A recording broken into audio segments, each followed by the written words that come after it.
Bonjour à toutes et à tous. Je suis ravi d'être là avec vous aujourd'hui. Alors, on ne va pas parler ni RH, ni gestion locative, on va parler relations clients avec moi ce matin.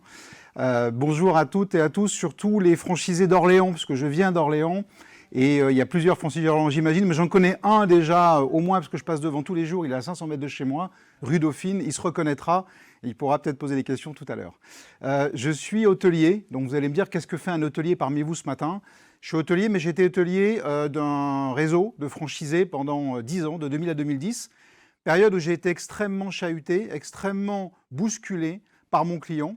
Et quand on parle de turbulence, en ce moment, je pense que ça vous évoque quelque chose. Et donc, on va essayer de vous donner un peu de rafraîchissement, un peu d'ouverture sur ce qu'on peut faire quand les temps sont un peu chahutés. Et j'imagine que c'est ce à quoi vous vous préparez. J'ai été chahuté par mon client, j'ai été chahuté par une relation digitale que je n'avais pas prévue. Donc, j'ai subi.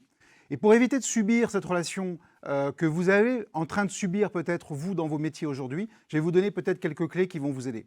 La première chose que j'ai subie, et vous allez très vite le comprendre, c'est dans les années 2000, c'est ça. Donc tout le monde connaît TripAdvisor puisque derrière cet écran, vous êtes 95% aujourd'hui à prendre en compte les avis clients avant de réserver votre hôtel ou votre restaurant.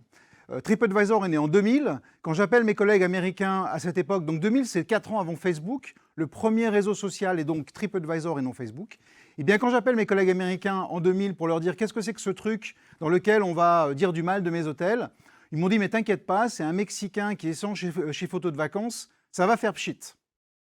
TripAdvisor aujourd'hui, c'est 1 milliard de commentaires sur Internet dans le monde. C'est le premier site touristique au monde fréquenté par l'ensemble des clients. Encore une fois, vous êtes 95% à utiliser ce site.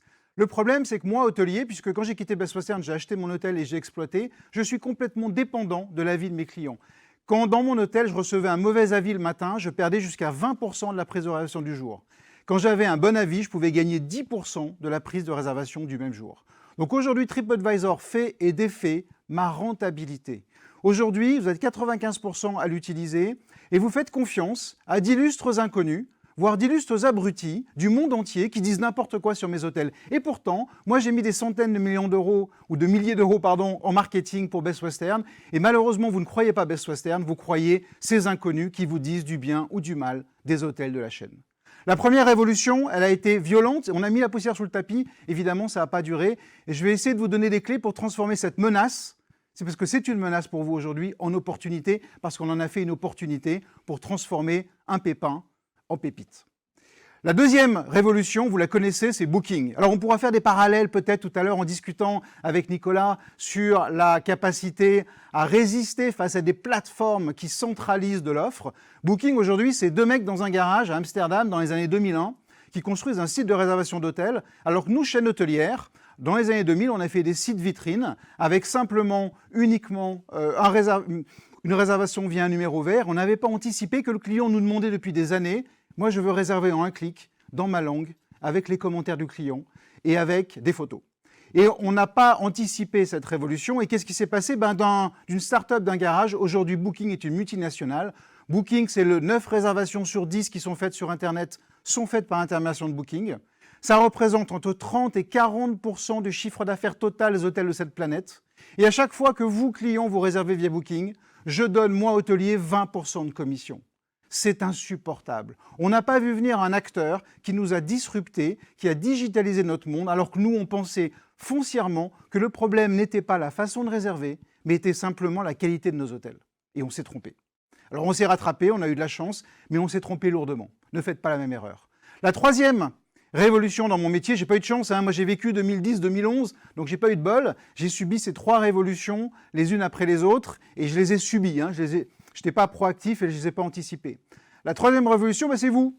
C'est vous, tous derrière vos écrans, qui avez des studios, des appartements, des maisons, des châteaux, que sais-je, des chalets à la montagne, qui le louaient sur Airbnb. Alors Airbnb, c'est né dans les années 2004-2005, et quand Airbnb est arrivé, j'ai aussi appelé mes collègues américains. Alors vous allez me dire, j'aurais dû me méfier, parce que la première fois, c'était pas terrible, mais je les ai quand même appelés pour leur dire, mais c'est sur la côte ouest, c'est quoi ce truc où il y a des appartements sur Paris qui sont en train de se vendre et qui font concurrence à l'hôtellerie? Et là, ils m'ont dit, mais t'inquiète pas, Stéphane, c'est des beatniks californiens qui font du couchsurfing. Franchement, c'est une micro-niche de marché. Non, mais franchement, Stéphane, est-ce que tu prêtes ton appartement ou ta maison à quelqu'un qui vient de l'autre bout du monde pendant 15 jours? Je lui réponds non. Il dit, bah, tu verras, ça ne marchera pas. Airbnb, aujourd'hui, est la première chaîne hôtelière au monde.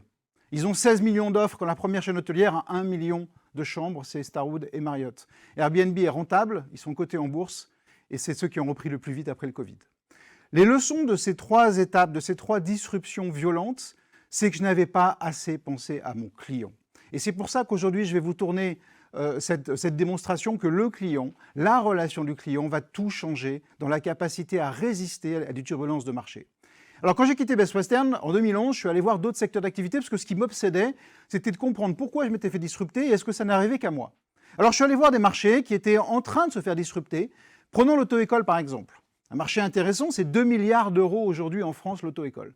Le problème de l'auto-école, c'est que ça fait 30 ans qu'il n'a pas évolué. Moi, j'ai passé mon permis en 86.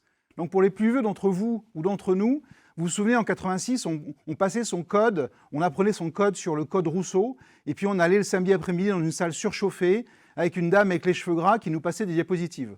Puis vous vous souvenez, on avait cette carte à trous où on devait faire des trous et passer dans un truc, et on savait si on avait des fautes à la fin de la journée.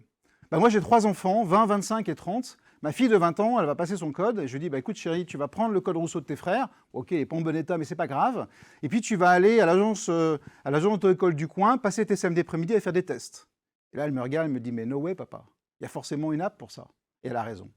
Un marché comme l'auto-école où il y a 82% d'insatisfaits, les jeunes de 18 à 25 ans disent qu'ils ne sont pas satisfaits de ce qu'ils ont dans les auto-écoles d'aujourd'hui. Ben, tu m'étonnes. Ils sont nés aujourd'hui avec un smartphone. Ce qu'ils veulent, c'est de la digitalisation dans le parcours client. Donc aujourd'hui, Ornicar est arrivé sur le marché il y a 6 ans. Il y a 6 ans, ils ont proposé le code complètement digitalisé. C'est-à-dire qu'aujourd'hui, j'apprends en ligne, j'apprends en jouant, j'apprends avec mes copains, j'apprends dans le métro, en podcast. Le code chez Ornicar coûte 10 fois moins cher que dans n'importe quelle auto-école. Les taux de réussite chez Ornicar sont de 20% en n'importe quelle auto-école. Le permis de conduire, les leçons, c'est l'apprenant qui va choisir son moniteur d'auto-école avec des petites étoiles, comme vous choisissez votre chauffeur Uber ou votre chambre d'hôtel ou votre restaurant. Et l'apprenant va choisir plutôt Nicolas, parce que Nicolas, il est sympa, il a une voiture qui sent bon, et en plus de ça, il est rigoureux sur le créneau. Ou il va choisir Charlotte. Donc évidemment, les noms sont d'emprunt, hein, n'y voyez pas d'allusion à ce qu'on a vu tout à l'heure. Charlotte qui, elle, a une petite mini-nosti automatique et extraordinaire. Et évidemment, elle passe me prendre chez moi pour faire la leçon d'auto-école. C'est l'apprenant qui choisit son moniteur d'auto-école. Le permis de conduire coûte 2 fois moins cher chez Ornicar. Les moniteurs gagnent 2 fois mieux leur vie qu'en agence, puisqu'ils sont indépendants et ils ont leur propre voiture. Et Ornicar aujourd'hui, à l'heure où on se parle, mesdames, messieurs, c'est 51% de part de marché. Il y a un jeune sur 2 aujourd'hui en France qui a acheté un produit chez Ornicar. Les auto-écoles sont mortes. Si vous avez un beau-frère, une belle-sœur qui voulait dans l'auto-école, c'est terminé. Le marché a été disrupté non pas par la technologie, mais parce que la capacité à répondre à l'insatisfaction client. Et vous me voyez venir. Alors dans l'immobilier, vous connaissez ça par cœur, les syndics de copropriété, quand on fait un sondage, 90% des clients disent, et parmi peut-être entre vous, il y a des gens qui font aussi ce métier, disent qu'ils ne sont pas contents de leur syndic. Alors moi, j'ai eu la chance d'être propriétaire à Paris il y a quelques années, et je me souviens que le syndic, alors ça a peut-être changé, je vous le souhaite, mais le syndic me facturait la photocopie, il me facturait le recommandé, il me facturait la minute de plus en AG. Matera est arrivé sur ce marché il y a quelques années, non sans mal, puisqu'il a été persécuté, si je peux dire, par les syndics de copro, qui essayent évidemment de faire en sorte de se défendre. Parce qu'aujourd'hui, avec la publicité qu'ils ont fait dans le métro, qui était un petit peu ironique, je vous l'accorde, de dire que merci syndic pour votre musique d'attente, maintenant je connais Vivaldi par cœur. Évidemment, ça ne leur a pas fait plaisir, mais ça dénote quelque chose. Ça dénote quelque chose que la joignabilité, la capacité à rendre la vie facile à vos clients, comme aux miens, et dans la balance est un enjeu fondamental. Et on verra tout à l'heure que dans l'enchantement client, la joignabilité, la facilité, la joie, la capacité à faire simple va déclencher de la joie et donc de l'enchantement, et on y reviendra tout à l'heure. Donc Matera disrupte le marché des syndics copropriétés parce que ce n'est pas un syndic, c'est simplement une plateforme qui permet à des copropriétaires de bonne volonté, vous connaissez ça par cœur, de gérer leur copropriété. Peut-être que vous me direz tout à l'heure que vous n'êtes pas d'accord, et il n'y a pas de souci, on pourra débattre de façon apaisée. En tout cas, il propose une solution différente que celle des syndics d'il y a quelques années. On est dans l'ère du client. Ma conviction, alors je ne vous dis pas la vérité, je vous dis mes convictions. Ma conviction, c'est qu'on est dans l'ère du client, c'est-à-dire qu'on n'est plus dans l'ère de la production, encore moins dans celui de la distribution. Si vous allez à la FNAC le samedi après-midi, vous avez que vos yeux pour pleurer, il ne se passe plus rien.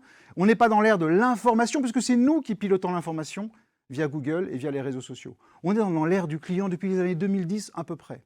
Je prends un exemple avec Yves Rocher. Vous voyez un petit logo Yves Rocher et vous connaissez tous Yves Rocher qui est une marque extraordinaire. Yves Rocher, c'est le leader mondial de la cosmétique au naturel. Ça existe depuis 60 ans. C'est Brice Rocher, le petit-fils du fondateur, qui est à la tête de cette boîte. Ça marche extrêmement bien partout en Europe et un petit peu plus dans le monde. Et pourtant, en 2019, Yves Rocher m'appelle pour me dire « Stéphane, on a un problème. On a un problème entre la recherche et développement et le marketing. Et on n'est pas d'accord sur la capacité à prendre une décision parce qu'il nous arrive quelque chose qu'on n'avait pas prévu, qui vient du client et qui peut impacter durablement notre business. » Alors, si vous étiez en face de moi, je vous demanderais qu'est-ce qui impacte ou qu'est-ce qui peut impacter la relation ou le business d'Yves Rocher et qu'ils n'ont pas vu venir. Moi, ça me connaît les choses qu'on ne voit pas venir parce que je n'ai pas vu venir grand-chose pendant 11 ans. Eh bien, la réponse, peut-être que vous la murmurez derrière votre écran, c'est Yuka. Alors, Yuka est une application que vous connaissez tous. 28 millions de personnes font leurs courses avec Yuka aujourd'hui, que ce soit pour de la cosmétique ou que ce soit pour des denrées alimentaires. Et Yuka, aujourd'hui, permet aux clients d'Yves Rocher de scanner les produits dans les magasins. Et bien, devinez ce qui se passe, il y a un produit sur 4 qui est déconseillé, qui est rouge. Le leader de la cosmétique au naturel a un produit sur 4 qui est rouge chez Yuka. Les chercheurs de chez Yuka disent « Mais c'est qui Yuka ? Qui sont-ils pour nous imposer la loi sur ce qu'on fait ? Nous, on fait du rouge à lèvres avec du pigment. Depuis 60 ans, ça se vend très bien, on a une très bonne marge. Le pigment, c'est moyen pour la santé, comme le parabène dans les shampoings. Mais on ne va pas changer notre formule, puisqu'on le vend très bien depuis 60 ans et c'est notre image de marque. Donc on va continuer à mettre du parabène et du pigment dans notre rouge à lèvres. Et le marketing, il dit non, on va attendre un petit peu parce que 28 millions de personnes se servent du UK, donc ça a un impact. Et donc moi je leur ai dit en 1 heure, j'ai fait une conférence chez eux, je leur ai dit aux chercheurs qui étaient remontés comme des horloges, c'est très simple. Moi si je n'avais pas tenu compte des avis TripAdvisor il y a 20 ans, je serais mort.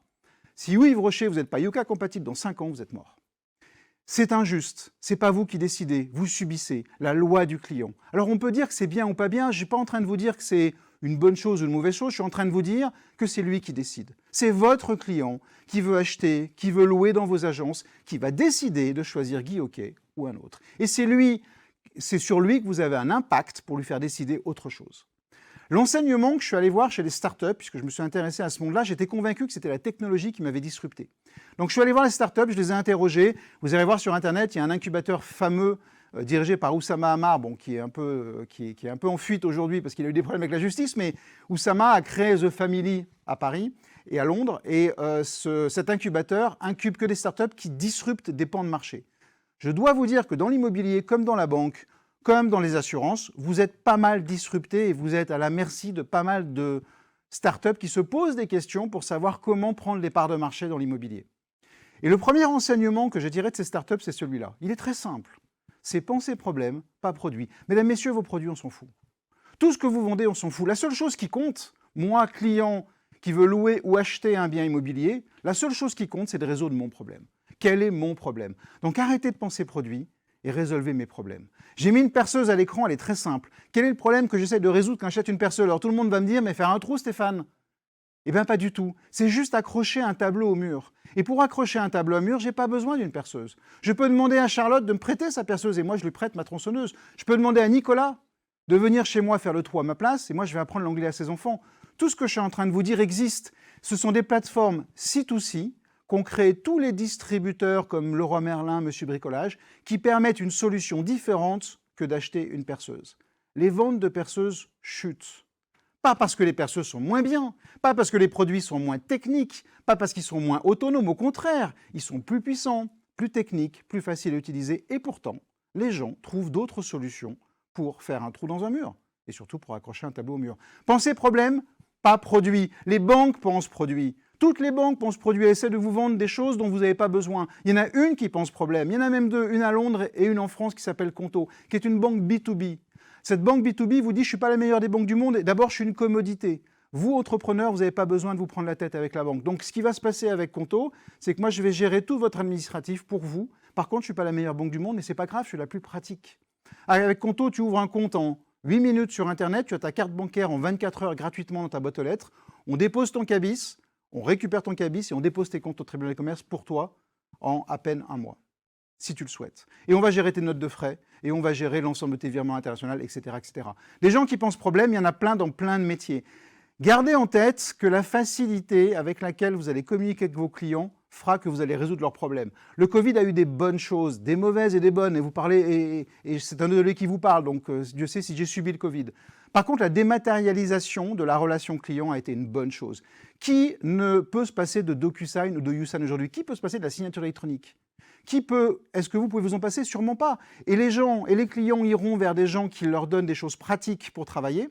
Et je viens de signer une promesse d'achat il y a une semaine à Lyon avec mon notaire en visio avec une signature électronique. Donc on voit que la signature électronique, par exemple, est un élément qui apporte de la satisfaction client parce qu'il facilite la relation. Et je vais choisir, moi, client, l'agence qui m'apporte cette facilitation versus celle qui ne me l'apporte pas, même s'il y en a une qui est peut-être meilleure que l'autre.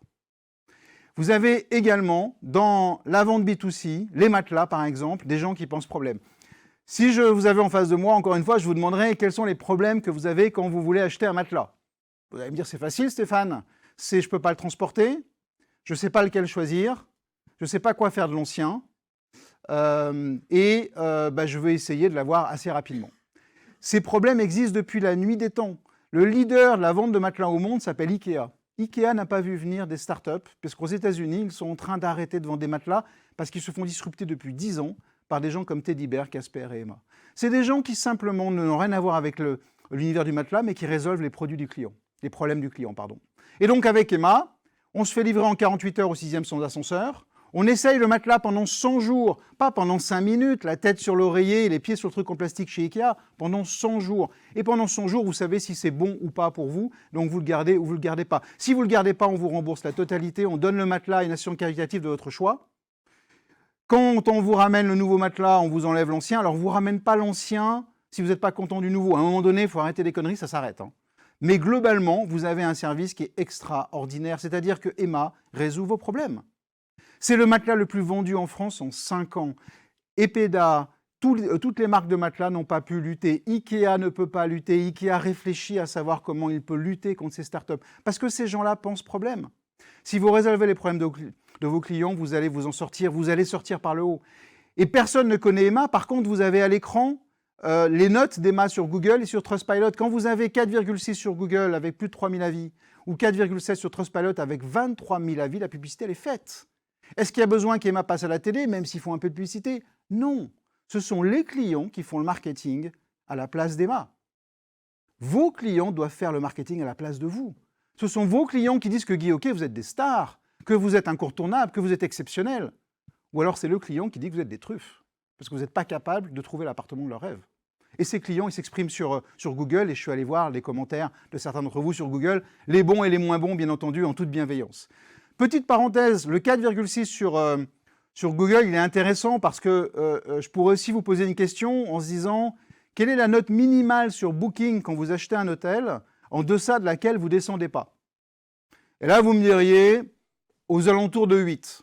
Et vous avez raison, la moyenne mondiale, c'est 8. C'est-à-dire qu'en dessous de 8, vous ne regardez pas les hôtels. Ça veut dire que si mon hôtel est à 7,9, je ne passe en dessous de vos radars. C'est-à-dire que vous ne me calculez même pas. Alors qu'entre 7,9 et 8 sur Booking, la différence de qualité d'un hôtel, vous ne la verrez jamais. Donc on est aujourd'hui dans cette sensibilité où en dessous de 8, je perds de l'argent et au-dessus de 8, je vais peut-être en gagner. Et bien sur Google, c'est pareil, mesdames, messieurs. Si votre agence est en dessous de 4, vous êtes suspect. Et vous allez commencer à péricliter. En dessous de 4, vous êtes quelqu'un de pas recommandable. Vous êtes une truffe. Vous êtes quelqu'un chez qui je ne vais pas aller parce que je vais me méfier. Par contre, si vous êtes à 4,7, je suis prêt à payer plus cher les mandats chez vous que chez votre concurrent. Pourquoi? Parce que vous êtes quelqu'un de confiance, parce que ce n'est pas vous qui le dites, parce que personne ne vous croit, mesdames, messieurs. Personne ne croit Guy Hockey, mais personne ne croit vos concurrents. La seule chose que je crois, moi, c'est ce que disent les clients de vous. Comme la seule chose que vous croyez de mes hôtels, c'est ce que disent les clients de mes hôtels. Donc la marque, aujourd'hui, peut faire ce qu'elle veut. Si vous n'êtes pas capable, aujourd'hui, de déclencher l'enchantement chez votre client, eh bien, je vais préférer celui qui est capable de le faire. On est dans le monde de la recommandation. On est dans un monde aujourd'hui où ça nous a obligés dans l'hôtellerie, et peut-être que ça arrivera un jour chez vous, et je vous le souhaite, de mettre les avis clients TripAdvisor, sans modération, sans filtre, sur notre propre site internet. C'est comme si sur votre site internet, vous aviez des avis Google qui arrivaient au fil de l'eau, sans modération, et qui disaient que vous êtes des stars ou que vous êtes des truffes. Et ça, vous ne le maîtrisez pas. Et nous, on donne cette information au client parce qu'il la veut, parce qu'il la souhaite, et parce que ça va être un élément de sa décision. Donc on n'a plus le choix. Vous avez des plateformes comme ImmoAdvisor dans vos métiers. Vous avez GarageCore qui permet de juger les garages parce que les garagistes sont des voleurs. Parce que les agents immobiliers n'ont pas bonne réputation. Donc je vais me renseigner avant de trouver une agence. Vous avez PapiHappy qui est une plateforme qui donne la parole aux familles pour les maisons de retraite. Et avec le scandale Orpea, Dieu sait que c'est important de pouvoir comprendre quelle est la maison de retraite que j'ai en face de moi. Non pas parce qu'ils me disent que c'est bien, parce qu'Orpea me disait que c'était très bien. Bah non, c'est pas si bien que ça, visiblement. Donc là, je vais faire confiance à des familles qui ont mis leurs aînés dans ces maisons de retraite. Ce sont pas les clients, ce sont les clients insatisfaits qui vous disruptent, c'est pas la technologie. Ça, c'est une bonne nouvelle. La bonne nouvelle, c'est que j'étais convaincu, moi, quand j'avais 40 ans et que j'ai quitté Best Western, j'ai convaincu que c'était des jeunes cons dans des garages qui m'avaient disrupté. Et que comme j'étais trop vieux, je ne comprenais pas ce qu'ils faisaient. Donc j'ai été obligé d'aller les voir et de comprendre que finalement, ce n'est pas leur technologie qui m'a disrupté. C'est simplement la réponse à mes clients insatisfaits. Ils ont juste écouté mes clients et ils ont apporté une réponse.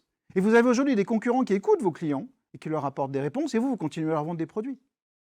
Donc aujourd'hui, on est dans le monde de la recommandation. Je ne dis pas que c'est bien, je ne dis pas que c'est un Graal, je dis simplement qu'on y est, il va falloir faire avec. Et que dans un monde de turbulence à venir, c'est un levier sur lequel on peut s'appuyer pour gagner des parts de marché, même s'il y a un peu moins de marché que d'habitude. Et non seulement c'est intéressant de le faire, évidemment, pour votre notoriété, votre visibilité, mais c'est intéressant pour votre rentabilité. On a fait des études dans l'hôtellerie il y a 15 ans, donc vous ne posez pas trop la question, c'est fait, c'est prouvé. On a prouvé que lorsque j'augmentais de 1% mon taux de satisfaction sur une plateforme comme Booking ou comme TripAdvisor, j'augmentais de 1,42 ma rentabilité, mais c'est très simple. Et vous l'avez tous vécu en tant que client. Vous avez tous comparé deux hôtels en face de vous. L'un était à 7,1 sur Booking, l'autre à 8,9. Même hôtel, même positionnement, même ville. Sauf que celui à 8,9, il est 30 € plus cher. Vous êtes 95% autour de cette table, autour de ces écrans, à avoir choisi celui à 8,9. C'est-à-dire que vous n'avez pas acheté la qualité de l'hôtel. Vous avez acheté ce que les gens en disent. Donc ce qui est important, ce n'est pas ce que vous faites, c'est comment les clients vous perçoivent. Et donc ça marche dans l'hôtellerie, mais ça marche dans tous les secteurs d'activité. Vous irez voir un site internet qui s'appelle Trustim. C'est un fonds d'investissement français qui investit depuis 20 ans dans des boîtes qui surperforment en termes de satisfaction client. Eh bien, ils ont constaté depuis 20 ans que ces entreprises surperformaient le marché par rapport aux autres qui n'avaient pas ces indicateurs. Et ils l'expliquent très facilement, et c'est du bon sens commerçant. Un client qui est satisfait, c'est un client fidèle, qui revient, qui vous recommande. Ce sont donc des coûts d'acquisition en moins, puisque vous n'êtes pas obligé d'aller chercher d'autres clients en attendant, puisque c'est un client qui revient et qui vous recommande. Et c'est un pricing power. Alors ça, c'est intéressant. C'est vrai dans l'hôtellerie, mais c'est vrai dans tous les métiers. On est capable de vendre le même produit plus cher que ses concurrents. Le même produit, plus cher. C'est le pricing power. Et bien, ces entreprises vendent le même produit que leurs concurrents, mais le vendent plus cher. Pourquoi? Parce que les gens achètent leur notoriété, leur réputation, sur Internet ou ailleurs. Alors, chez Guy Hockey, quels sont les problèmes que vous avez à résoudre? Vous en avez plein. Des problèmes aujourd'hui, des problèmes demain et des problèmes après-demain, bien évidemment. Mais si vous pensez problème, c'est déjà la bonne solution, c'est la bonne façon d'aborder le marché et ce qui nous attend sur ce marché. Le problème, c'est que dans votre univers, vous êtes chahuté, je l'ai dit tout à l'heure, vous êtes chassé. Il y a des tas de gens qui pensent faire beaucoup mieux que vous, qui pensent que l'agence traditionnelle, c'est terminé. Et donc, on va aller faire autrement. Donc, ça m'a pris 10 secondes pour trouver des startups dans votre univers. Alors, est-ce que ces gens-là vont survivre au-delà des 5 ou 6 ans? Peut-être pas. Mais c'est des gens qui essayent de résoudre des problèmes différemment que vous ne le faites dans vos agences. Et puis, vous avez les clients qui prennent la parole. Et là, je vous dis bravo. Bravo parce que vous enchantez déjà vos clients. Il y a des clients qui donnent leur avis sur Google aujourd'hui et qui vous disent que vous êtes des stars, que vous êtes très bons, que vous êtes particulièrement attaché à la relation client. Et donc, ça fait la différence. Et moi, si je dois confier mon bien ou si je dois acheter quelque chose ou louer avec un agent immobilier, je veux lire ça sur lui. Je veux dire que les autres clients le considèrent. Le problème, c'est que vous avez aussi des avis qui vous disent que vous êtes des truffes, que vous êtes mauvais, que vous n'êtes pas joignable, que vous n'êtes pas au rendez-vous, que vous avez fait des promesses que vous n'avez pas tenues. Et là, vous n'y pouvez rien. Donc, vous pouvez essayer de boucher les trous. Vous pouvez essayer, même si le bateau coule un peu, de boucher les trous et dire « mais non, c'est pas vrai, ces gens-là disent n'importe quoi ». Je vous rassure, je l'ai fait il y a 20 ans. J'ai essayé de boucher le trou de TripAdvisor pour dire « non, non, c'est pas moi, c'est des clients de mauvaise foi, j'y suis pas arrivé ». Et vous n'y arriverez pas. Vous n'y arriverez pas parce que la machine est en route. Les avis clients deviennent la clé. 67% des consommateurs aujourd'hui donnent de l'importance aux avis clients, quels que soient les produits, et encore plus quand c'est un service. Vous êtes un service comme je suis un service. Et donc, je ne peux pas palper votre qualité de prestation. La seule chose que je peux faire, c'est regarder votre note et regarder ce qui est dit de vous sur Internet. Alors, comment on fait? Comment on fait pour déclencher ce fameux enchantement client? Je vais vous donner quelques clés. Je n'ai pas la recette magique, mais j'ai quelques pistes intéressantes que je me suis appliquées à moi-même, dans mon hôtel, et même avant de quitter Best Western. Le problème, c'est qu'il va falloir se regarder en face. Il va falloir regarder ce qu'on promet et regarder les preuves de sa promesse. Il y a un gros problème de décalage entre la façon dont vous vous voyez et la façon dont vous voit le client. Aujourd'hui, 80% des entreprises pensent qu'elles ont un bon service client. Il n'y a que 8% des clients de ces entreprises qui pensent qu'elles ont un bon service client. Vous voyez que le marketing, dans la petite illustration juste en dessous, que le marketing a conçu un mobile extraordinaire. Évidemment, vos enfants entre 0 et 6 mois ne voient que les fesses des peluches qui tournent. Donc forcément, il y a un petit décalage entre ce que je pense être bon pour le client et la réalité de ce que le client vit. Même si vous allez me dire que le client, c'est seulement les parents et pas le bébé, et vous aurez raison. Ce problème, il vient de notre cerveau. Alors moi, je me suis intéressé aux neurosciences parce que j'ai été obsédé par quelque chose qui est pourquoi, dans mon hôtel, 2 couples, le matin au petit déjeuner, prennent le même petit déjeuner dans la même salle avec la même vue et les mêmes produits. Pourquoi il y en a un qui va dire c'est génial et pourquoi celui d'à côté va dire que c'est nul? Alors que c'est la même prestation, alors que j'ai fait de mon mieux, alors que c'est le même produit, la même température, bref, tout est pareil. Et pourtant, les gens ne pensent pas de façon uniforme que c'est bien ou que c'est pas bien, alors que j'ai fait de mon mieux. Ça vient d'un décalage de perception entre 4 expériences. Votre client, il a 4 expériences. La première, c'est celle que vous lui donnez, c'est votre expérience, c'est l'expérience promise, l'expérience voulue. C'est votre site internet, c'est vos brochures, c'est ce que disent vos commerciaux, vos agents, etc.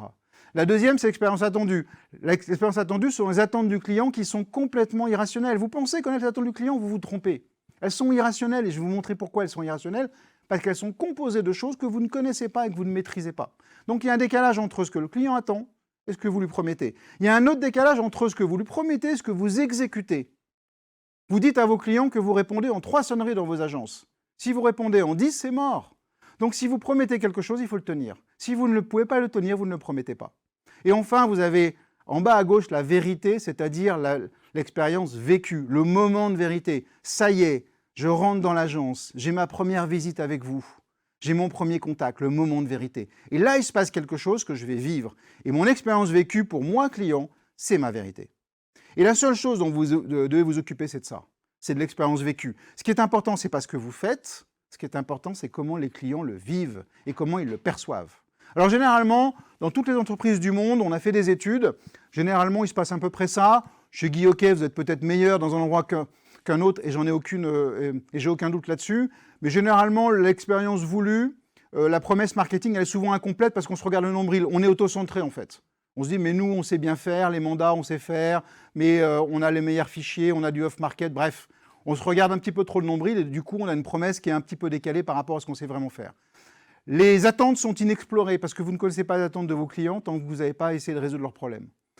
Le delivery, ce que j'appelle l'expérience réalisée par l'ensemble des agences aujourd'hui en France et partout ailleurs, ça, vous êtes plutôt bon. Vous êtes plutôt bon dans l'application des process, dans l'enseigne, etc. Et ça marche plutôt pas mal.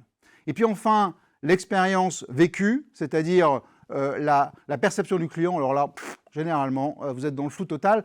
Et c'est normal. La seule chose qui peut vous donner une indication, ce sont les commentaires clients. Les commentaires clients sont le reflet de la perception de votre client. C'est pour ça que c'est un cadeau. Les commentaires positifs sont un cadeau positif, mais les commentaires négatifs sont un cadeau négatif. Alors, c'est désagréable de se faire traiter de truffe, hein. Je vous rassure, j'ai été hôtelier moi-même pendant 10 ans. Je me suis fait traiter de truffe pendant 10 ans. C'est désagréable, mais c'est un cadeau.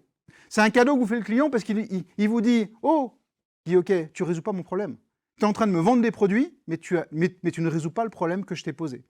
Et donc, si tu ne le résous pas, j'irai voir ailleurs. » La perception du client, c'est fondamental. La perception du client, c'est ce tableau de Magritte, peintre belge du 19e, fin du 19e. Qu'est-ce qu'il nous dit, ce tableau?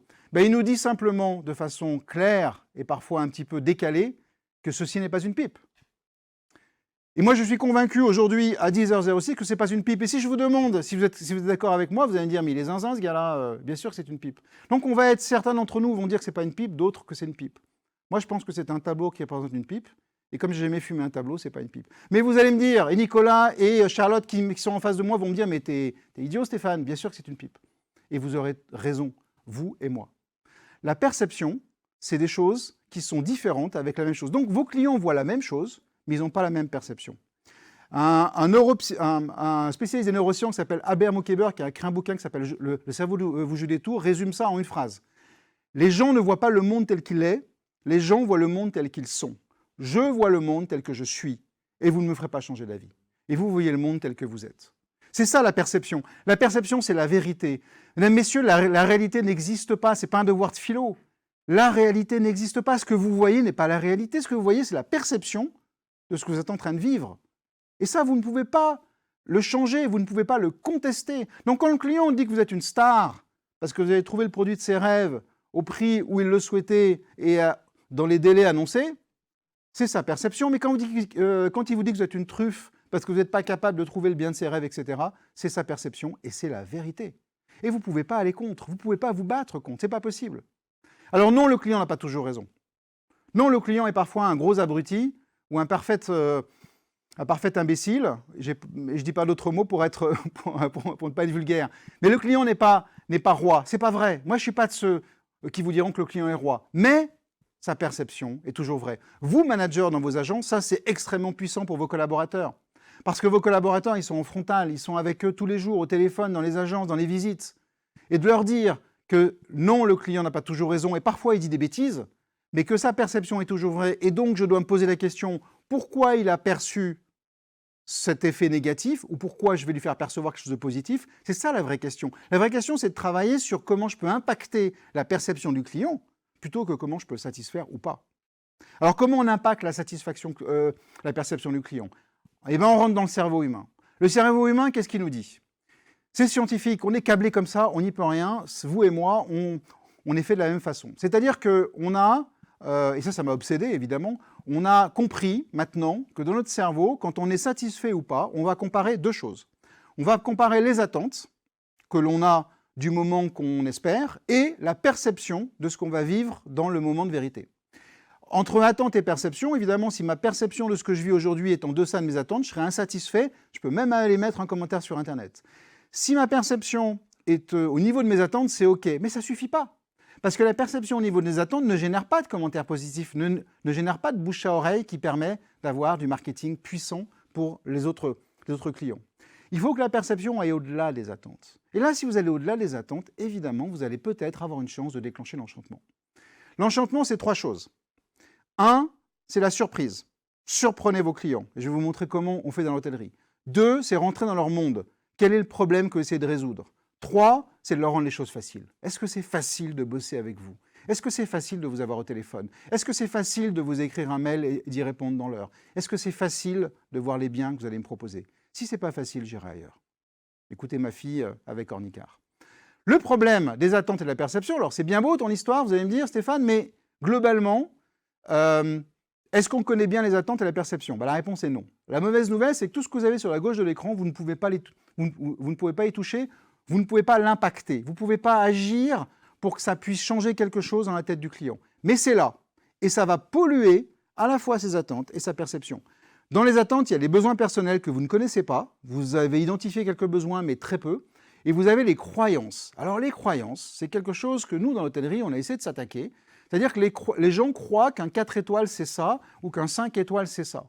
Et combien de commentaires sur Internet, vous voyez, en disant « cet hôtel ne vaut pas un 4 étoiles ». En fait, les gens pensent que dans un 4 étoiles, on va porter leur bagage, on va les appeler monsieur, on va ouvrir la porte, et ils auront du homard à 5 h du matin dans leur jacuzzi. C'est des croyances. D'où viennent ces croyances? Peu importe. Elles viennent des reportages qu'on a vus à la télé, de mon éducation, de ce que m'a dit mon copain. Donc si j'ai des croyances sur l'agent immobilier, moi je crois que l'agent immobilier, il est un peu roublard. Il va essayer de me vendre un appartement dont je n'ai pas besoin. Puis il prend une grosse commission pour pas grand-chose. C'est mes croyances. Alors vous allez me dire, t'as tort Stéphane. C'est pas comme ça qu'on travaille. Oui, mais c'est mes croyances. Et croyez-moi, il y a un paquet de personnes que je côtoie qui pensent comme moi. Donc mes croyances, vous essayez de les décomposer, vous n'y arriverez pas. Vous pouvez essayer, hein, mais vous n'y arriverez pas. Donc ça, vous faites avec. Vous n'avez pas le choix. Donc déjà, il y a un a priori quand on va voir son agent immobilier. Ensuite, vous avez, dans la perception, deux choses qui vont tordre et qui vont impacter la perception. Les distorsions de perception, qui sont le fait que votre client, si son chat s'est fait écraser le matin, évidemment, il ne sera pas de très bonne humeur pour visiter l'appartement et il va vous envoyer balader.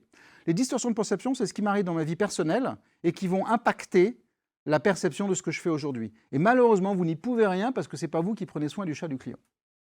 Les facteurs situationnels sont très simples. Je vous donne un exemple dans l'hôtellerie. Il pleut, les gens sont mécontents, il fait beau, ils sont contents. C'est le même hôtel, c'est le même petit déjeuner, c'est la même balade à vélo.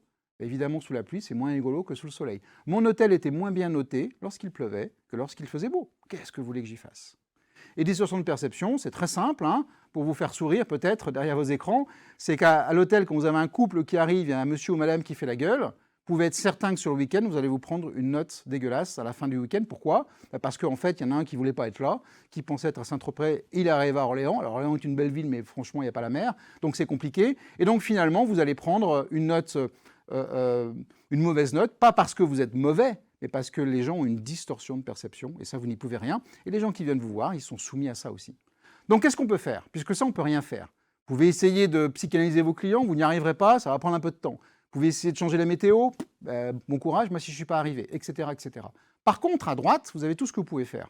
C'est votre promesse et l'épreuve de la promesse. Là, vous pouvez agir, parce que dans les attentes de vos clients, il y a ce que vous lui avez promis. Et dans l'épreuve de la promesse, il y a ce que vous délivrez. C'est une chose très simple. C'est promettre moins, délivrer plus. Ce n'est pas moi qui l'ai inventé, hein, ça existe depuis 50 ans aux États-Unis. Promettre moins, délivrer plus, c'est facile à dire, mais c'est compliqué à faire.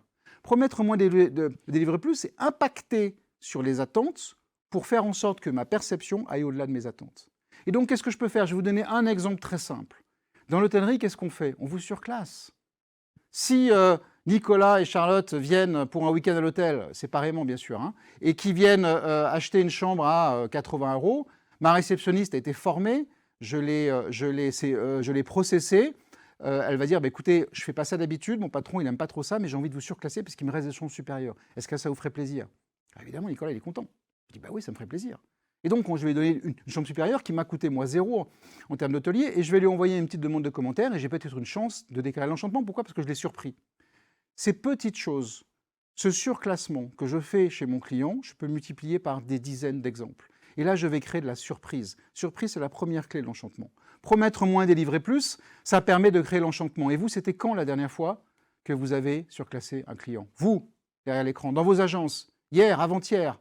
C'était quand la dernière fois que vous avez surclassé? C'est-à-dire que vous lui avez donné quelque chose auquel il ne s'attendait pas, qui vous a peut-être coûté un peu, et qui permet de dire « Waouh, chez Guy Hockey, c'était génial, c'était extraordinaire. Je ne m'attendais pas à avoir ce type de prestation, et j'ai eu beaucoup plus que ce que je m'attendais. » Et là, vous êtes dans l'enchantement.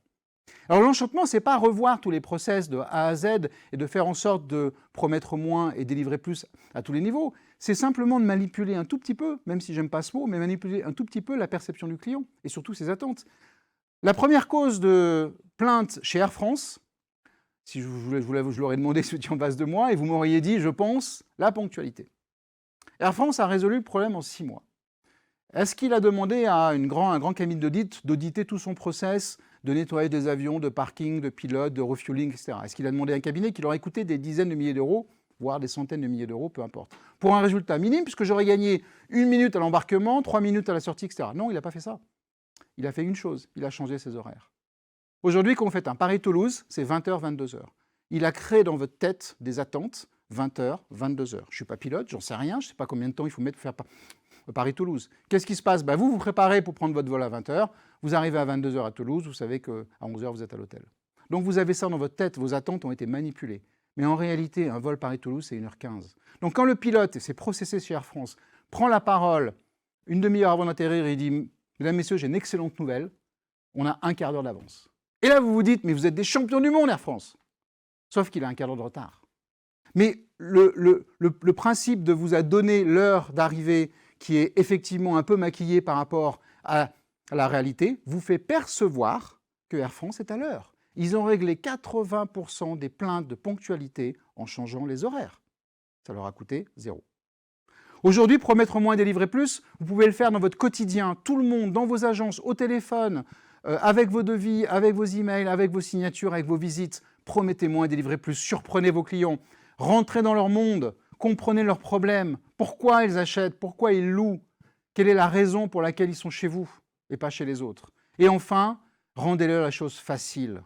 Vous ne reviendrez pas en arrière dans l'hôtellerie. Vous ne réserverez plus jamais vos vacances comme vous les réservez il y a 20 ans. Vous ne pouvez plus vous passer de Booking. Vous ne pouvez plus vous passer de TripAdvisor. Vous ne pouvez plus accepter qu'un billet de train ne soit pas dématérialisé. Et si on revient en arrière, vous serez frustré.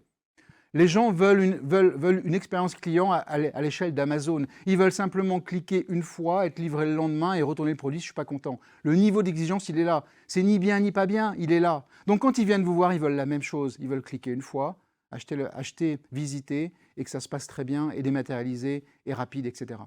Donnez-leur de la facilité, de la capacité à faire mieux et à faire plus vite. Alors pour terminer, je vais vous montrer une boîte qui a tout bon, qui a tout fait bien, dans l'extrême bien évidemment, et qui a créé une culture satisfaction client. Parce qu'on peut aller encore plus loin.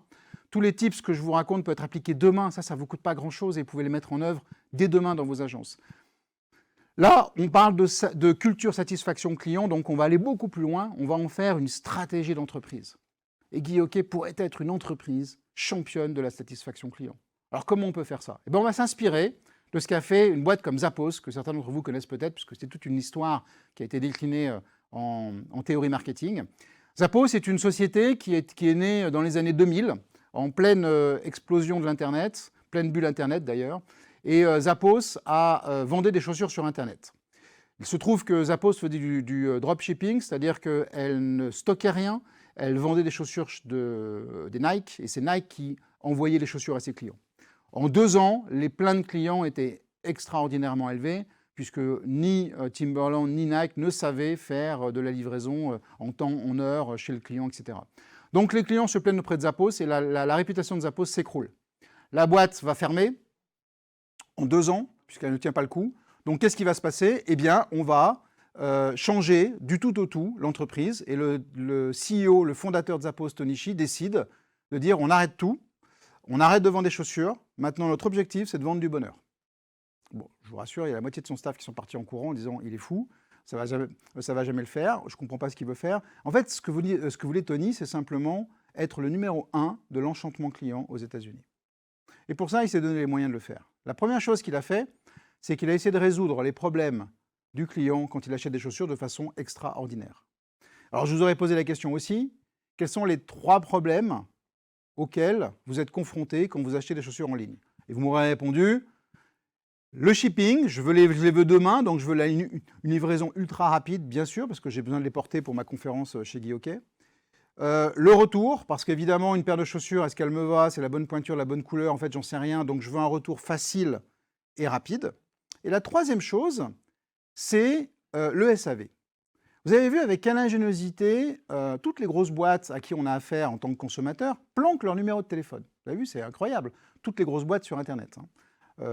Alors elles le font sciemment, hein, bien évidemment. Donc vous avez, quand vous avez un problème, vous avez les fameuses frequent asked questions, hein, les FAQ. Alors je ne sais pas vous, mais moi j'aimais la mienne. Hein. J'ai jamais ma question, j'ai jamais ma réponse. Donc forcément, ça ne me convient pas, les FAQ. Hein. On ne va pas se mentir, ça ne marche pas. Et puis ensuite, vous avez le fameux chat. On ne va pas se mentir non plus, hein, le chat, ça ne marche pas. Hein. Alors le chat IA, ça ne marche pas encore. Et le chat, quand il y a quelqu'un derrière, ce n'est pas un chat, hein, c'est WhatsApp. Donc à un moment donné, soit tu mets sur WhatsApp et ça va beaucoup plus vite qu'avec un chat où tu attends d'ailleurs, tu fais la queue pour avoir quelqu'un en ligne. Mais à 18h, c'est fini, puisqu'évidemment, ce n'est pas les mêmes horaires. Bref, tu arrives à trouver le numéro de téléphone par hasard, et quand tu appelles, alors là, c'est le feu d'artifice. Tu peux attendre parfois 10 minutes parce que tu as une petite voix qui te dit, ou alors taper 1, taper 2, taper 3. Évidemment, tu as tapé 3 et ce n'était pas 3 qu'il fallait taper, c'est 2, donc tu recommences tout depuis le départ et tu deviens dingue. Pourquoi? Et je me suis posé une question et c'est intéressant, je vois qu'on a un tout petit peu de temps, mais pourquoi les grandes entreprises à qui on a affaire, les Orange, les Engie, pourquoi ces gens-là qui sont les directeurs généraux de ces gens-là, les présidents, sont des gens intelligents, sont des gens bien câblés, ils ont fait des grandes écoles. On leur a confié des boîtes qui font 200 000 collaborateurs et plusieurs milliards de chiffres d'affaires. Donc c'est des gens qui sont valables. Pourquoi ces gens-là ne savent pas, ne se rendent pas compte que le fait de ne pas pouvoir joindre le service est un véritable problème pour nos clients? En fait, il faut considérer, et vous allez voir que Zappos fait la même chose, que lorsque vous êtes un dirigeant de ces entreprises, vous allez regarder, on va vous demander en fait de bien gérer votre entreprise, qui est plutôt la moindre des choses. Donc on va vous demander d'augmenter les revenus, le chiffre d'affaires, et de baisser vos charges pour avoir plus de résultats. Tout ça, c'est logique, c'est ce qu'on fait tous dans nos entreprises. Donc, que fait le dirigeant? Il va regarder la liste des coûts, et puis il va voir call center, il va dire « Purée, ça coûte un pognon de dingue ce truc-là, donc je vais le mettre au Maroc, ça coûtera moins cher. Bonjour, monsieur Gauthier, ça me fait plaisir de vous aider. Oui, mais moi aussi, mais ça ne marche pas. Ça ne marche pas si on le met au Maroc. Alors, comme c'est trop cher, on va le mettre ailleurs. Chez Best Western, on avait 7 call centers dans le monde. Comme c'était trop cher, on en a mis le dernier aux Philippines. Ah, aux Philippines, c'est pas cher, hein, parce que les gens qui décrochent ne parlent pas l'anglais. Donc, on leur apprend l'anglais en phonétique, c'est-à-dire qu'elles comprennent en phonétique ce que dit le client et elles leur répondent en phonétique. Donc, elles ne savent pas ce que dit le client et elles ne savent pas ce qu'elle lui répond. Ah, c'est pas cher, hein? Alors là, vous avez touché le fond de la relation client. Donc, si vous considérez que votre call center est un coût, vous allez évidemment détruire votre relation client. Par contre, ce qu'a fait Zappos, il a considéré que son call center était un investissement dans la relation client. C'est-à-dire que donner un service hors du commun pour son client au téléphone n'est pas un coût, c'est un investissement pour faire un client fidèle à vie. Et ça, c'est un mindset qu'il faut essayer de comprendre pour switcher du marketing traditionnel au marketing de l'expérience client. Donc, qu'a fait Zappos sur les 3 problèmes dont je vous ai parlé? Premier problème, le delivery, c'est-à-dire à combien de temps je peux avoir mes chaussures. Zappos vous promet, à vous, 48 heures partout aux États-Unis. Alors 48 heures, c'est bien, c'est un grand pays, les États-Unis, mais en fait, dans la réalité, promettre moins, délivrer plus, ils vous livrent en 24 heures. Vous commandez une paire de chaussures à New York à minuit, vous l'avez à 8 heures le matin devant votre porte et vous faites « Waouh, Zappos, vous êtes des génies ». Le retour. En France, le retour légal, c'est 30 jours. Vous devez retourner, être capable de retourner vos produits sans frais 30 jours après l'avoir acheté. Aux États-Unis, chez Zappos, ils ont fait 365 jours. Vous pouvez porter vos chaussures pendant 6 mois, les remettre dans la boîte d'origine, les renvoyer, on vous les échange gratuitement ou on vous les rembourse. 365 jours. Alors vous allez me dire, mais non, mais Stéphane, ils ne gagnent pas d'argent, ils ne sont pas rentables. Mais si, ils sont plus rentables qu'Amazon. Pourquoi? Parce qu'ils vendent plus cher les chaussures qu'Amazon et ils en vendent plus qu'Amazon. Parce qu'ils ont investi de l'argent dans la relation client. Ce n'est pas un coût de renvoyer ses chaussures au bout de 6 mois, c'est un investissement pour que le client dise qu'on est des stars. Et ces investissements, ils sont mesurés bien évidemment à l'aube de ce que ça rapporte. Alors oui, il y a des petits malins qui vont essayer de changer leurs chaussures tous les 6 mois, mais ce n'est pas grave, ça fait partie du jeu. Et la troisième chose qu'a résolu Zappos, c'est de joindre quelqu'un, si j'ai un problème, de parler à un humain. Et là, vous appelez un numéro vert aux États-Unis, il y a 3 sonneries maximum, c'est 24, 7 jours sur 7. Et lorsqu'on décroche, voilà ce qu'on vous dit. Bonjour, mon nom est Stéphane. Je ne sais pas pourquoi vous m'appelez, mais je ne raccrocherai pas tant qu'on n'a pas résolu votre problème. Essayez la même chose chez Orange la prochaine fois, chiche. De leur demander de ne pas raccrocher tant que vous n'avez pas résolu le problème. Parce qu'Orange, ils ne sont pas payés pour résoudre le problème. Ils sont payés pour prendre l'appel suivant, pour qu'il y ait le moins de queue possible dans le pipe d'appels rentrants. Donc c'est une notion complètement différente. Là, ils sont payés pour résoudre le problème. Donc, je peux rester au téléphone pendant des heures. Le champion du monde chez Zappos, il est resté 10 heures au téléphone pour une paire de chaussures. Ne me demandez pas ce qu'ils se sont dit, j'en sais rien. Allez voir sur YouTube, il y a toute une vidéo sur le sujet, c'est extraordinaire. Et le champion du monde, c'est celui qui est le mieux payé parce qu'il a passé le plus de temps au téléphone avec son client. Et les agents de réservation, enfin les agents du service après-vente chez Zappos, ils ont un pouvoir illimité, le pouvoir de livrer du bonheur. Ça veut dire qu'aujourd'hui, si vous voulez changer vos chaussures, ils vous les remboursent. Mais ils peuvent vous donner des places de baseball, un Uber, des fleurs, des chocolats, des pizzas. Tout ce que vous voulez. Là, le seul et unique but, c'est quand vous raccrochez, vous dites Zappos, vous êtes des dieux vivants. You made my day. Vous êtes incroyables. Et les clients de Zappos vont engueuler les autres clients pour leur dire mais vous achetez pas vos chaussures chez Zappos, mais vous n'avez rien compris à la vie, quoi. Zappos, c'est les meilleurs au monde.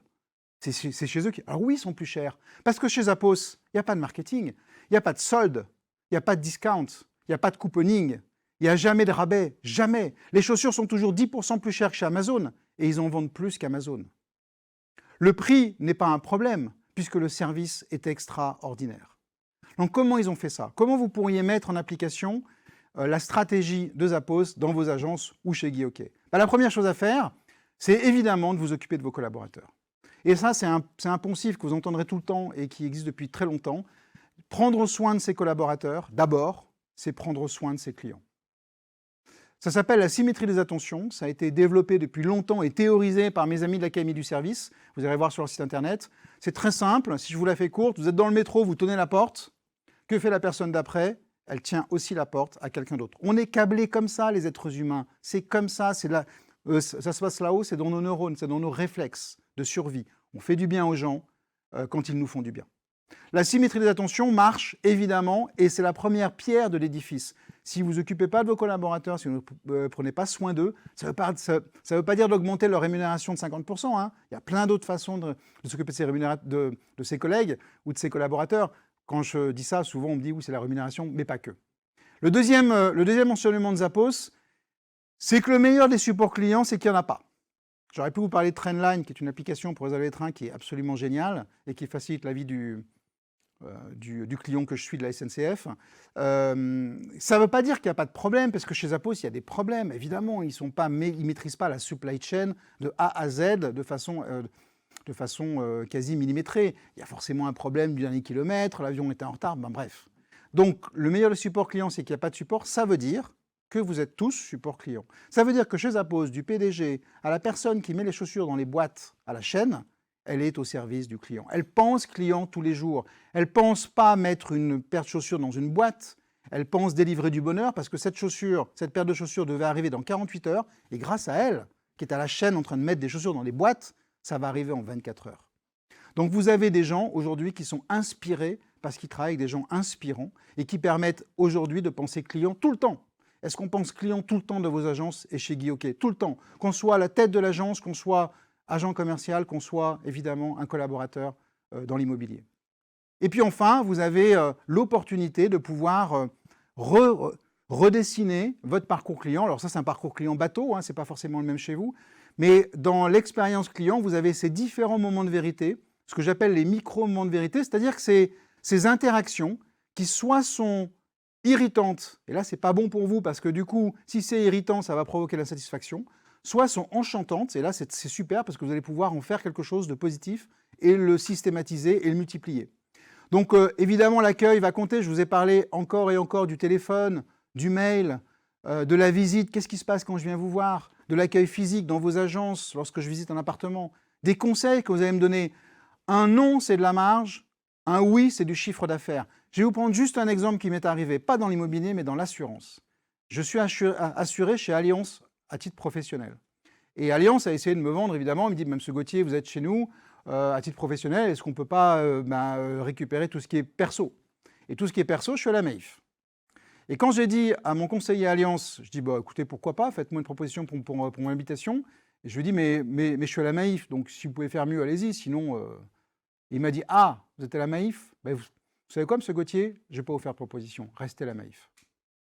Un non, c'est de la marge, un oui, c'est du chiffre d'affaires. Cet agent d'assurance, lorsqu'il va me rappeler pour vendre une assurance vie, vous croyez que je vais lui dire quoi? Oui ou non? Bien sûr, je vais lui dire oui, parce que je lui fais confiance. Quelqu'un qui me dit non, je lui fais confiance. Quelqu'un qui veut me vendre quelque chose à tout prix, je ne lui fais pas confiance. Donc le conseil va être vital pour créer de l'enchantement.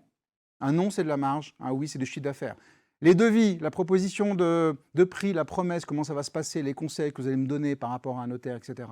Évidemment, la remise des clés, évidemment, le service après-vente, qu'est-ce qui va se passer derrière. Vous avez des opportunités incroyables de faire de ce parcours client un moment d'enchantement. Et lorsque les gens vont faire affaire avec vous, ils vont se dire, mais c'est marrant, Guy, ok, ils ont des honoraires un peu plus chers que le marché, c'est un peu plus cher.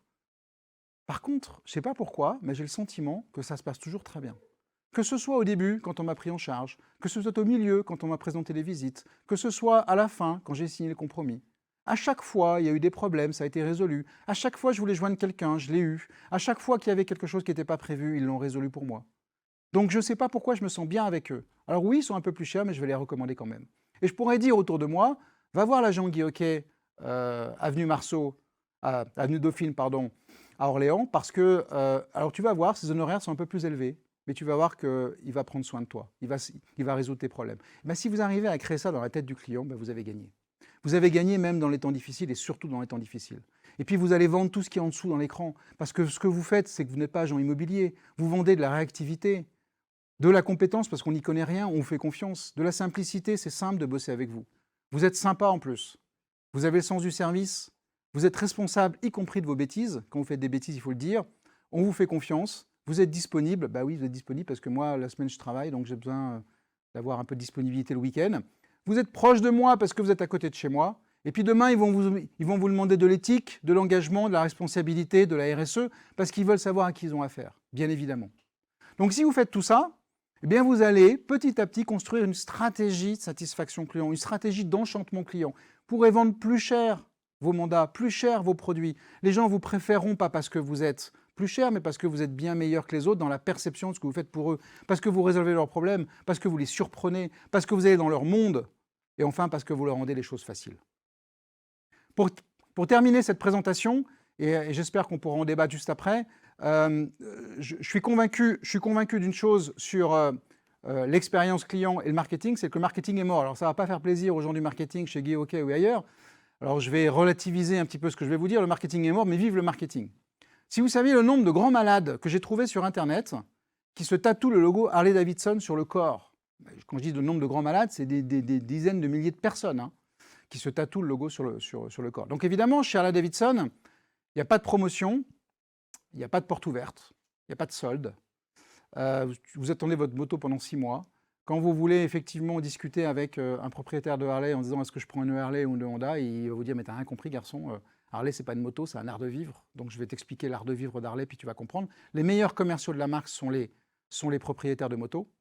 Et donc le jour où chez Guy Hockey, vos clients se tatoueront le logo Guy Hockey sur l'épaule, ce jour-là, vous serez arrivé, vous n'aurez plus besoin de moi ni de personne.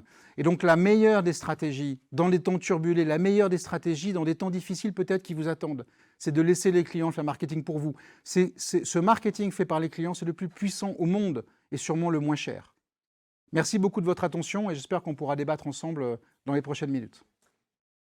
Merci beaucoup Stéphane pour cette présentation. D'ailleurs, on a Olivier qui nous dit super présentation, entièrement d'accord avec ce qui est dit. Merci. Donc, il y a eu un vrai impact sur les patrons donc, du réseau qui nous ont suivis. C'est le moment, vous l'avez compris, des questions-réponses. Je le répète, quittez bien le mode plein écran pour accéder au formulaire et pouvoir nous envoyer toutes vos questions. On a du temps pour y répondre avec Stéphane. Et voici la première. C'est Ludovic qui nous demande, je vois des agents immobiliers à 5 étoiles sur Google avec une centaine d'avis. Ça veut dire quelque chose ou c'est louche pour le consommateur? Bonne question. Il y a la réponse dans la question, c'est-à-dire oui, c'est louche, parce que 5 étoiles, la vie parfaite n'existe pas. C'est louche, mais peut-être qu'il s'y prend très bien. Donc effectivement, mon conseil serait plutôt d'être à 4,8 ou 4,9 et de laisser les clients mécontents s'exprimer. Alors vous avez une particularité dans votre métier, c'est que si on pose la question au client qui vient d'acheter son appartement ou qui vient de le louer, comme vous avez fait affaire avec lui, il y a de fortes chances qu'il soit content. Mais quid du client à qui vous n'avez pas trouvé l'appartement? Et est-ce qu'on interroge ce client-là? Et en échangeant avec Stéphane Fritz, on a eu cette discussion. Évidemment, c'est le monde des bisounours, sinon, c'est-à-dire que tout le monde gagne à la fin. Mais si on interrogeait ceux pourquoi ils ne sont pas venus et qu'est-ce qui s'est passé? Et là, on aurait peut-être des avis un peu moins positifs et des choses intéressantes à pouvoir échanger avec le client pour essayer de changer. Donc non, il faut faire attention effectivement aux 5 étoiles à sans avis. Il n'est pas crédible, alors c'est paradoxal. Il vaut mieux avoir quelques avis négatifs et pour ça, il faut aller les chercher. Alors avant de prendre une nouvelle question, Philippe vous a longuement écouté, notre caricaturiste, et forcément, il était très inspiré. On découvre ensemble son premier dessin. J'ai rien vu venir avec effectivement les TikTok, les Snapchat. Oui, ça a dû être c'est une vraie vague digitale qui nous est arrivée. Qu'est-ce que ça vous inspire? C'est ça, c'est ce sentiment, alors mythique, je ne l'ai pas vu non plus, je vous rassure, mais ce sentiment effectivement d'être bousculé par de la technologie. Et c'est là où je pense que j'ai fait tout simplement erreur, c'est que la technologie n'était qu'au service de la résolution de problèmes de mes clients. Et c'est comme ça qu'il faut le voir en fait. Ce n'est pas une start-up qui va nous disrupter, c'est simplement une start-up qui amène une solution à laquelle je n'avais pas pensé et qui permet effectivement la fluidité, la facilité et donc l'enchantement. La question de Jean-Marc maintenant. Comment transformer un prospect en client avec moins de promesses? C'est une bonne question. On me la pose souvent. C'est-à-dire qu'on me dit oui, mais c'est bien beau de promettre moins, mais il faut être sexy. Alors oui, c'est un peu plus risqué, un peu plus long-termiste. Mais vous verrez que vos clients reviendront vers vous, vous feront confiance, parce que soit vous leur avez dit non, soit vous leur avez pas promis la lune. Encore une fois, je vais vous donner juste un exemple dans l'hôtellerie. Moi, dans mon hôtel, je prêtais des vélos gratuits à mes clients. J'avais 2 vélos à l'hôtel que je prêtais pour mes clients. Quand j'ai mis mes vélos sur Internet pour dire « venez chez moi, j'ai des vélos gratuits », je créais de l'insatisfaction. Quand je ne mettais pas mes vélos, mais que je surprenais mes clients pour leur dire « ah mais attendez, ne louez pas des vélos, j'en ai gratuits », je créais de l'enchantement. Tout ça pour vous dire que si vous promettez quelque chose, vous devez l'exécuter à 100%. Sinon, vous créez de la frustration. Donc oui, c'est un jeu délicat. Il faut être évidemment raisonnable. Vous n'allez pas dire que vous êtes les plus mauvais. Mais je pourrais vous dire que chez Airbnb, il y a des stratégies plus ou moins avouées qui permettent ce genre d'enchantement et ce genre d'habillement, c'est-à-dire partir de très bas pour monter très haut et donc faire en sorte qu'on soit évidemment choisi. Stéphane vous demande, pouvons-nous augmenter nos honoraires sur nos barèmes et pouvons-nous faire des remises à nos clients pour leur faire plaisir? Alors, j'ai envie de dire à Stéphane, vous n'êtes pas payé pour faire plaisir aux clients. Vous êtes payé pour amener du business dans votre agence ou pour Guy Hockey. Ça, c'est la première chose. Mais ça, c'est mon côté commercial qui ressort. Oui, le prix ou la réduction peut faire partie des enchantements, mais on pense souvent à ça parce que ça nous paraît être évident. Mais en fait, on s'aperçoit, vous, dans votre vie quotidienne, quand vous achetez encore une fois un hôtel, vous êtes capable de mettre 15 ou 30 euros de plus parce que l'hôtel est mieux noté. Donc on voit bien que le prix en plus ou en moins n'est pas forcément le seul argument. Donc oui, parfois, résoudre le problème de mon client, c'est effectivement baisser mes honoraires. Et parfois, ne pas baisser ses honoraires, c'est aussi une preuve de confiance. C'est aussi une preuve que vous êtes capable, pour ces montants-là, de faire le job parce que vous avez une bonne réputation.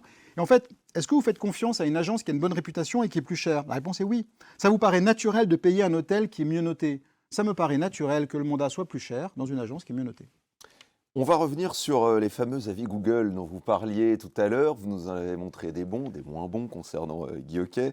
Et Jérôme, justement, vous demande comment interagir en public avec un avis négatif. Alors tout d'abord sur la partie, on va dire, sur la partie réseau, sur la partie Google, c'est quoi la meilleure stratégie à adopter face à un avis négatif? La meilleure stratégie, c'est d'abord que vous devez répondre à tous les avis négatifs.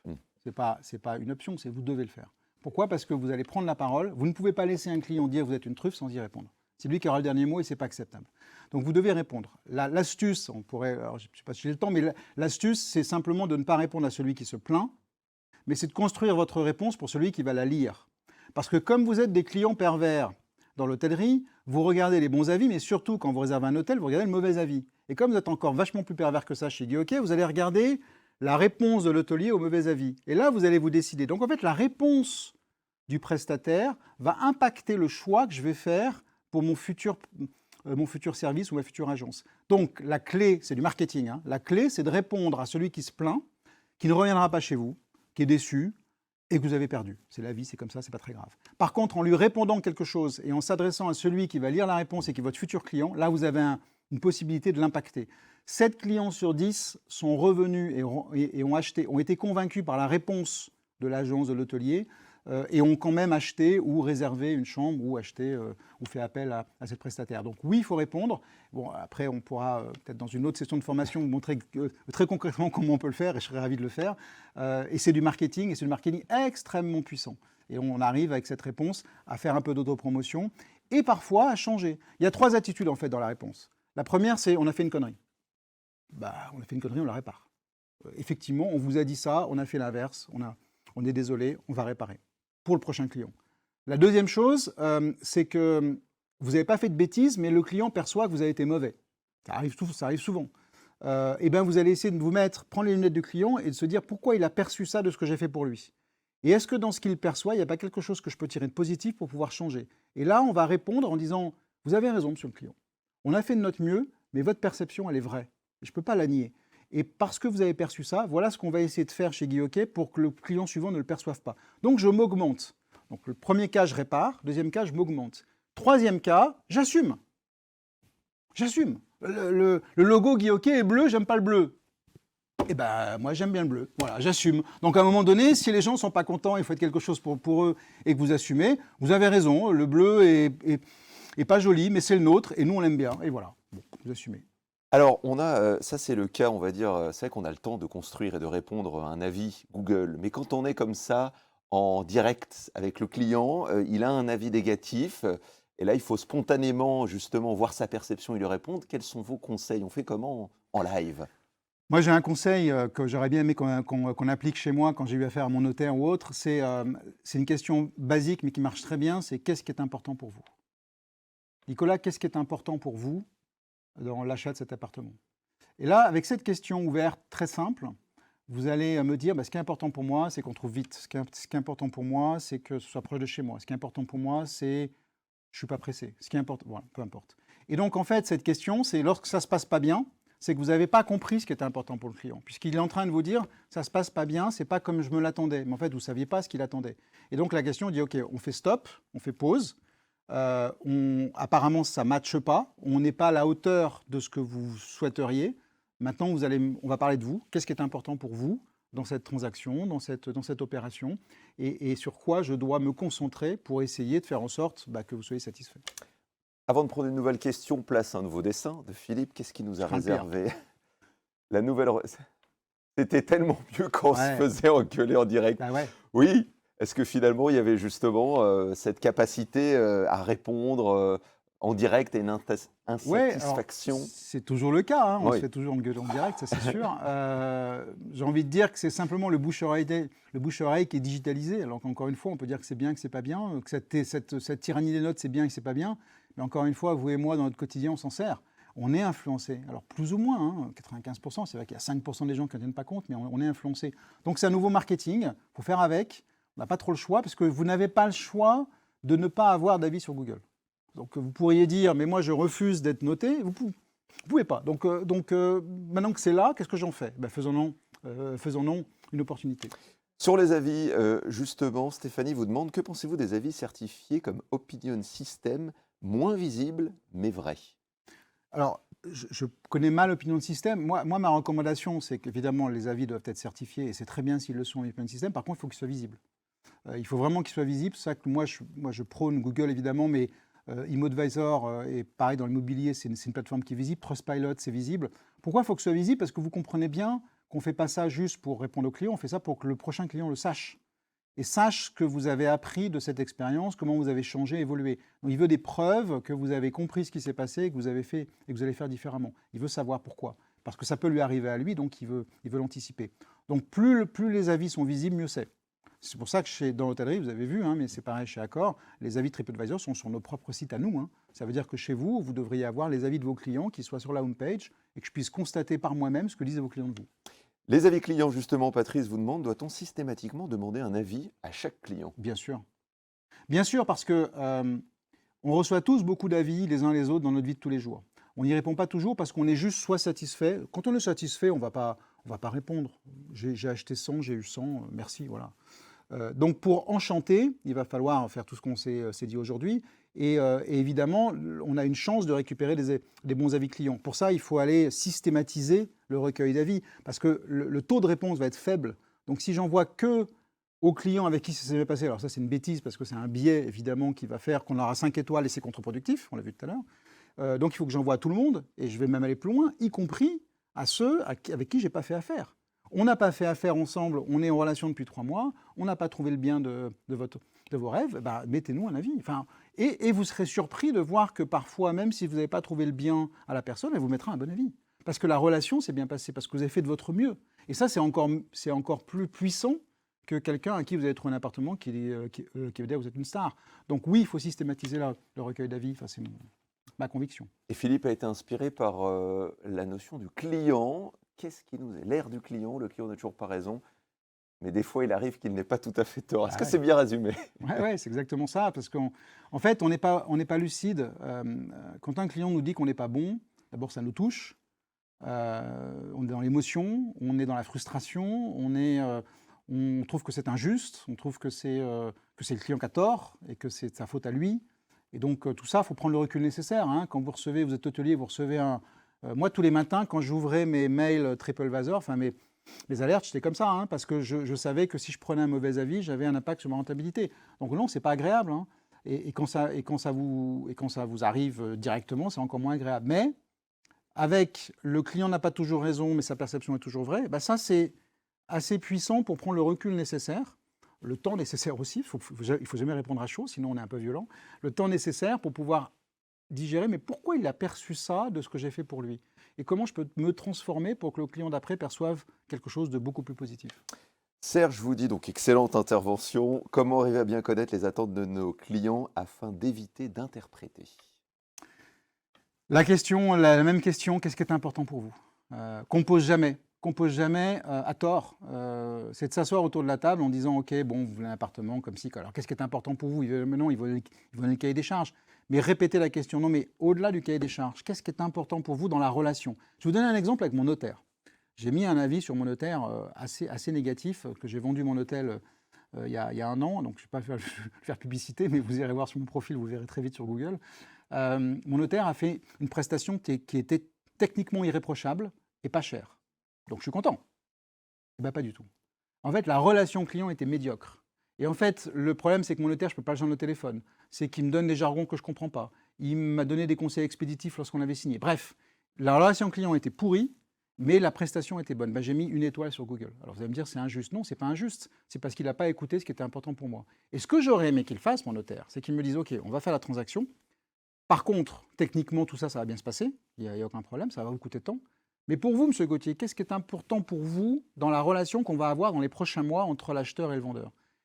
À quelle fréquence vous voulez qu'on s'appelle?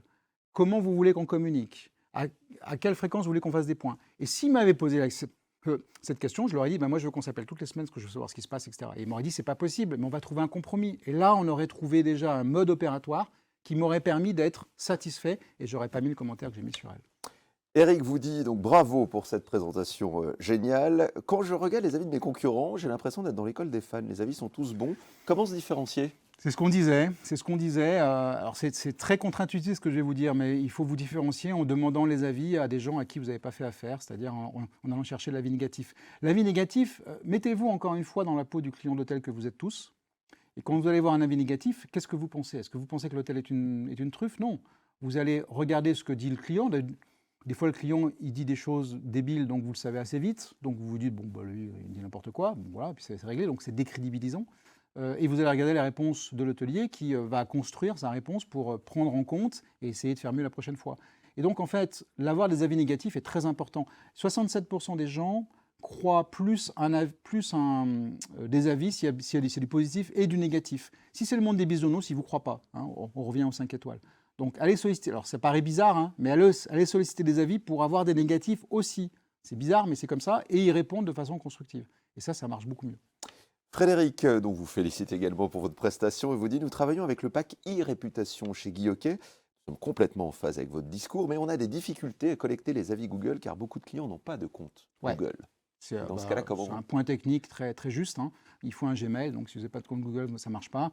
Le contre-pied, c'est soit ImoAdvisor, soit Trustpilot, qui sont des plateformes de recueil d'avis, donc des tiers de confiance, hein, c'est le mot que j'aime bien utiliser, effectivement, qui passent outre le fait d'avoir un Gmail ou pas.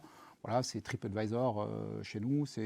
Donc il faut trouver des plateformes sur lesquelles, alors, encore une fois, ImoAdvisor est une plateforme que je pense que nos interlocuteurs connaissent, qui me paraît moi assez adaptée au monde de l'immobilier. Vous pouvez encore nous envoyer vos questions via le formulaire. Il reste quelques minutes avec Stéphane en plateau. Sylvain vous demande comment surclasser, mis à part un accueil différenciant, dans le cas donc de nos patrons en agence et tout cela. Il faut me surprendre. Donc comment vous pouvez me surprendre? Comment moi je surprends mes clients dans mon hôtel? Je leur ai donné des vélos auxquels ils ne s'attendaient pas. Je vais les surclasser évidemment quand je pourrai, je vous l'ai déjà dit. Je vais leur donner des BD à l'accueil, mais ils ne s'attendent pas à avoir des BD dans un 2 étoiles. Je vais mettre des jeux vidéo dans les chambres alors que les enfants ne savent pas qu'il y a des jeux vidéo dans les chambres, donc ils vont être agréablement surpris. Donc je vais les surprendre. Donc je vais créer tout un univers de surprise qui fait que moi quand j'arrive chez mon coiffeur, il m'offre une tasse de café. Je ne sais pas vous, mais Nicolas, mais moi il m'offre un café. Et s'il ne me l'offre pas, je suis presque vexé, quoi. Je ne sais pas, qu'est-ce qui se passe quand j'arrive chez Guy Hockey? On m'offre un café? Est-ce qu'on me propose une boisson fraîche? Est-ce qu'il se passe quelque chose de différent? Est-ce que la convivialité est vraiment là? Est-ce que les discours se mettent en œuvre? Parce qu'on me dit chez Guy, ok, c'est génial, je verrai l'accueil, c'est super, mais comment ça se concrétise? Donc c'est des petites choses. Faites confiance à votre imagination, faites confiance à l'autonomie de vos collaborateurs pour surprendre son client et de se dire, écoutez, je ne fais pas ça d'habitude, mais là je vais le faire pour vous parce que je pense que c'est important de le faire à ce moment-là. Et là, vous allez créer de l'enchantement. Il faut que ce soit authentique, sincère, évidemment. Et ça peut être un petit peu processisé aussi. Alors une fois qu'on a créé l'enchantement, il y a la question de la fidélisation. Et on a 2 questions à ce propos. La première de Thierry qui dit, quelle action pour fidéliser les clients? Des appels, des mails? Qu'est-ce qui est la meilleure stratégie à adopter? La meilleure stratégie, c'est de l'enchanter. Donc évidemment, si j'ai un client enchanté, il sera fidèle. Il va revenir, ça c'est évident. Et en plus, il va dire du bien de moi. Ça c'est sûr. Et là, l'autre manière d'essayer de le fidéliser, s'il n'est pas client et s'il n'a pas encore été enchanté, c'est effectivement de lui proposer quelque chose de différenciant dans les questions qu'on lui pose. Qu'est-ce qui est important, ça peut fonctionner. Et puis de le voir sans rien avoir à lui vendre. Nicolas, on s'est vu il y a 6 mois pour un appartement. Là j'ai rien à vous proposer. Prenons un café. Et voyons un petit peu si votre mode de vie a changé, si je peux peut-être vous aider sur autre chose, ou peut-être même que je peux vous envoyer vers un confrère, parce que vous allez déménager à Nice, Eh ben, Nice, il y a des super agences Guy Hockey à Nice, je vais vous les présenter. Puis vous allez même appeler Jean-Pierre, voilà son portable, vous l'appelez de ma part et vous voyez avec lui parce que avec lui ça va bien se passer. Bon, bah là vous faites la différence. Vous me fidélisez à l'enseigne, pas forcément à l'agence. Avant de revoir un nouveau dessin de Philippe, on va reprendre la question, la question de Patrice qui fait un peu lien. Comment capitaliser sur les avis? Comment fidéliser? Bah, capitaliser sur les avis, c'est d'avoir de nombreux avis qui soient récents, des positifs comme des négatifs, et faire vivre ça sur la homepage de votre propre site. Donc c'est vraiment se servir, c'est du marketing positif qu'il faut exploiter, donc montrons-le à nos clients. Ça permettra à la fois la notoriété et la fidélité pour ceux qui disent... Enfin, si vous êtes enchanté de votre prestation chez Guy Hockey, il n'y a aucune raison que le jour où vous avez un besoin ou le jour où quelqu'un d'autre dans votre entourage a un besoin, il n'y a aucune raison de ne pas dire allez chez Guy Hockey. Alors ça, c'est juste une chose importante, c'est que vous êtes dans un réseau de franchisés, et moi j'ai géré un réseau de franchise de 300 hôtels franchisés, et j'avais l'habitude de dire à mes hôteliers, une chaîne, la force d'une chaîne se mesure à la résistance de son maillon le plus faible. Qu'est-ce que ça veut dire? Ça veut dire que si le Guy Hockey d'Orléans est une star, mais si le Guy Hockey de... Alors je vais vexer personne. Allez-y, jetez-vous à l'eau. De Guéret, pardon pour Guéret, nos amis de Guéret, j'adore cette région dans la Creuse. Si le Guy Hockey de Guéret est un imbécile fini et fait tout pour décrocher ses clients, c'est la marque Guy Hockey qui est touchée dans son ensemble. Donc vous êtes tous solidaires là-dedans. C'est-à-dire tous les franchisés sont solidaires de la qualité de prestation. Vous ne pouvez pas vous dire, mais oui, moi je fais comme ça et l'autre il fait autrement. Donc ça, vous devez vraiment être hyper fort et hyper, uniforme sur la capacité à séduire vos clients. Et cette cohérence, effectivement, d'ensemble était très importante à souligner. On va se quitter avec un dessin de Philippe avant de vous laisser aller, Stéphane. Philippe, qu'est-ce qui nous a réservé encore? Laissons les clients faire le marketing pour nous. J'avoue tout de même. Oui, c'est vrai que les tatoueurs n'ont pas encore peut-être beaucoup de clients. Le Johnny, ça doit encore être à l'ordre du jour. Le tatouage. Est-ce qu'il y en a qui sont fait tatouer Best Western? Non, vous n'avez pas connu ça. Non, j'ai vu des tatouages Apple, des tatouages. Ah oui. Des tatouages. Enfin, vous allez voir sur Internet, c'est assez marrant. Mais bon, là, on passe un cap dans ce qu'on appelle la love mark. Les gens sont amoureux des marques. Bon, je vous le souhaite évidemment à Guy Hockey. Merci beaucoup Stéphane pour votre présentation de ce matin qui a vraiment fait l'unanimité dans tous les commentaires que je vois sur ma tablette. On va faire une petite pause de 10 minutes pour vous laisser digérer toutes les infos de Stéphane, en parler entre vous. Si en ce moment vous regardez ces classes à faire plusieurs, prendre un petit café, s'aérer. Et dans 10 minutes, on se retrouve pour parler droit du travail. Et dans ce contexte de marché qui se rétracte avec les impacts RH que cela peut avoir dans vos agences, ça va être un sujet très très important. Rendez-vous dans 10 minutes, à tout de suite.